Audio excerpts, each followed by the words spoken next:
Trinamool party অফিসে উদ্ধার রাশি রাশি ত্রাণ। শ্রীরামপুরের রাজ্যধরপুরে বেনিয়মের পর্দা ফাঁস। উদ্ধার হয়েছে বস্তা বস্তা ধান, মশারি, বালতি। বিজেপির অভিযোগ, ভয় দেখাতেই ধান মজুত করে রাখা হয়েছিল। রানা আমাদের প্রতিনিধির সঙ্গে কথা বলবো। রানা, কি জানা যাচ্ছে? আর যেটা শ্রীরামপুর রাজ্যধরপুর গ্রাম পঞ্চায়েতের পাশে তৃণমূলের পার্টি অফিস থেকে উদ্ধার হয় বস্তা ভর্তি সাদা ধান, বালতি ও মশারি। যেটা বিজেপির অভিযোগ যে এই পার্টি অফিসের ঘরের মধ্যে থরে থরে সাজানো ছিল যে সরকারি যে সমস্ত পরিষ্কার করার জন্য, ময়লা আবর্জনা পরিষ্কার করার জন্য যে বালতি বাড়ি বাড়ি দেওয়ার কথা ছিল, সেই বালতি তারা জড়ো করে রেখেছিল এই পার্টি অফিসের ঘরে। তারপরে এই জানার পরই গতকাল তারা সব চড়া হওয়ার এবং ঘটনাস্থলে আসে শ্রীরামপুর থানার পুলিশ।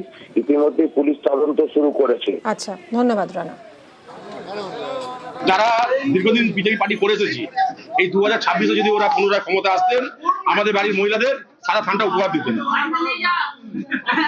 খুবই পরিষ্কার। আরেকটা জিনিস দেখুন, যেসব প্রকল্প জিনিসগুলো আমাদের সরকারি অফিস পঞ্চায়েত থেকে দেওয়ার কথা ছিল, সেগুলো 15 বছর ধরে তার নিজস্ব পার্টি অফিস থেকে মানুষকে বিলি করে গেছে,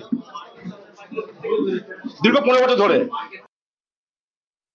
ভোটের আগে আমরা দেবো বলে এটাকে নিয়ে চলে এসেছিলাম পার্টি অফিসে, কিন্তু যে কোনো কারণে ভোট পর্ব শুরু হয়ে যাওয়ার পরে সেটা দেওয়া সম্ভব হয়নি। আমরা বিডিও সাহেবকে এটা চিঠি করেছিলাম যে এতগুলো বালতি পড়ে আছে, পঞ্চায়েতের জিনিস পার্টি অফিসে রাখা, কিন্তু কথা হচ্ছে যেহেতু আপনার দেবো বলে নিয়ে এসেছিলাম, সেই জন্য এটা রেখে দিয়েছিলাম। আপনার কাছাকাছি দেবো বলে আমরা বলতে আপনাদের আছে একটু ভুল স্যার হয়েছে স্যার, আমরা অস্বীকার করবো, তো ভুলটা হচ্ছে আমাদের এখানে রাখাটা।